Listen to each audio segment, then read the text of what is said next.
Pensemos en esto por un momento. ¿Cómo es posible que hace más de 2000 años, sin satélites, sin nada de nuestra tecnología, una sola persona pudiera calcular el tamaño de nuestro planeta? Y lo más increíble es que lo hizo con una herramienta que parece casi un chiste, un simple palo. Bueno, esa es la pregunta del millón, ¿no? Parece algo sacado de un truco de magia, pero en realidad es una de las hazañas intelectuales más brillantes y elegantes de toda la historia. Así que vamos a desentrañar este misterio. Para entender de verdad la magnitud de este logro, tenemos que viajar en el tiempo. Vámonos al siglo III a.C. Para ese entonces, muchos pensadores inteligentes ya sospechaban que la Tierra no era plana. Gente como Aristóteles ya había dado pruebas, por ejemplo, la sombra redonda que proyecta la Tierra en la Luna durante un eclipse. Y este es el punto clave. Porque, a ver, una cosa es tener una idea, una teoría, y otra pero muy diferente es demostrarla con números. El mundo antiguo se enfrentaba a un problema gigantesco, y se necesitaba una mente fuera de serie para resolverlo. Y esa mente brillante tenía nombre y apellido. Se trataba de un hombre que iba a cambiar nuestra forma de ver el mundo. Eratóstenes de Cirene. Erastótenes no era un erudito común y corriente, para nada. Era de hecho una de las mentes más brillantes de la Grecia clásica. Era poeta, filósofo, un verdadero atleta intelectual. De hecho, sus contemporáneos lo apodaban el pentatleta, porque era un campeón en todo lo que hacía. Y lo más importante para nuestra historia, era el director de la Biblioteca de Alejandría, o sea, el centro del conocimiento del mundo antiguo. Y fue precisamente ahí, en ese increíble archivo de sabiduría, donde Eratóstenes encontró la pista que lo cambiaría todo. Imagínense a un detective encontrando esa pieza clave que resuelve todo el rompecabezas. La escena tuvo que ser algo así. Eratóstenes, rodeado de miles de rollos de papiro, se topa con un informe que le llama muchísimo la atención. Venía de una ciudad al sur de Egipto, en la frontera, llamada Siena. El informe contaba algo fascinante. Resulta que al mediodía del día más largo del año, los objetos en Siena no proyectaban ni una pizca de sombra. La luz del sol caía tan vertical que iluminaba hasta el fondo de los pozos más profundos. Para Eratóstenes, esto solo podía significar una cosa. El sol estaba exactamente sobre sus cabezas en ese momento. Y aquí es donde la genialidad de Eratóstenes explota, porque él vivía en Alejandría y sabía perfectamente que en ese mismo día y a esa misma hora, las cosas en su ciudad sí proyectaban sombra, y en esa pequeña diferencia, él vio la clave para medir el planeta entero. La lógica que usó es de una simpleza increíble. A ver, si la Tierra fuera plana, los rayos del Sol, que vienen de tan lejos que podemos decir que son paralelos, pegarían en Siena y en Alejandría con el mismo ángulo. O sea, las sombras serían iguales, o en este caso no habría sombra en ningún lado. Pero el simple hecho de que en Alejandría hubiera una sombra y en Siena no, era la prueba definitiva de que la Tierra era curva, no había otra explicación.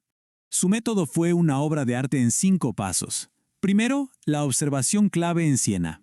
Segundo, el experimento. El mismo día, a la misma hora, clavó un palo en el suelo de Alejandría y midió su sombra. Tercero, la geometría.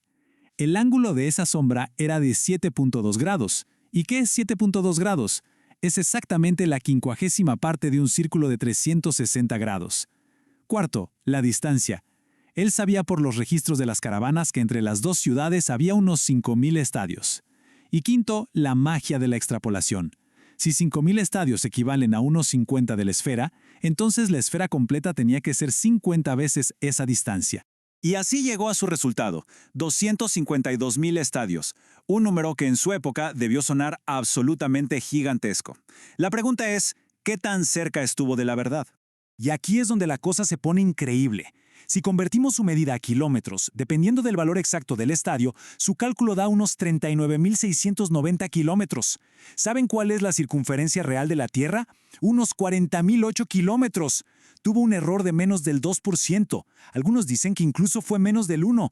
Es una precisión que te vuela la cabeza, y lo hizo con un palo y el poder de su cerebro. Claro. A ver, su método no fue perfecto. Asumió algunas cosas. Que la Tierra era una esfera perfecta, que las dos ciudades estaban en el mismo meridiano y que la distancia que tenía es exacta. Y ninguna de esas cosas era del todo cierta.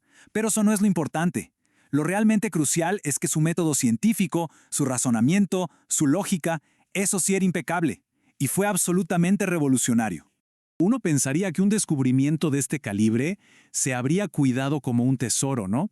Pero la historia del conocimiento es frágil y este legado increíble estuvo a punto de desaparecer por completo. Fíjense qué curioso. Siglos después, otro erudito, Posidonio, hizo su propio cálculo y le salió un número mucho más pequeño. Trágicamente, fue este número incorrecto el que se hizo más popular. Durante la Edad Media, el conocimiento de Eratóstenes se perdió en Europa. Y aquí viene una de las grandes ironías de la historia. En 1492, Cristóbal Colón usó esas medidas más pequeñas, las incorrectas, para convencer a los reyes de que su viaje a las Indias era corto y posible. Si hubiera usado las cifras casi perfectas de Eratóstenes, quizá le hubieran dicho que estaba loco, que el viaje era demasiado largo. No fue hasta la expedición de Magallanes y Elcano que por fin confirmamos, a la mala, el tamaño real de nuestro planeta. Pero lo más increíble de todo es que la idea de darle la vuelta al mundo no era nueva. El geógrafo Estrabón, escribiendo en el siglo I, citó al propio Eratóstenes. Él ya había dicho que se podría navegar desde España hasta la India si no fuera por ese charco gigante que es el Atlántico. Se adelantó más de 1500 años a la hazaña. La idea ya estaba ahí, gracias a su medición. Y esto nos deja con una pregunta flotando en el aire. La historia de Eratóstenes no es solo una lección de geometría. Es un recordatorio de lo brillante que podía ser el pensamiento antiguo, pero también de lo fácil que es que el conocimiento se pierda. Nos hace preguntarnos, ¿cuántos otros descubrimientos geniales, cuántas otras ideas brillantes simplemente se las llevó el viento y se perdieron para siempre en las arenas del tiempo?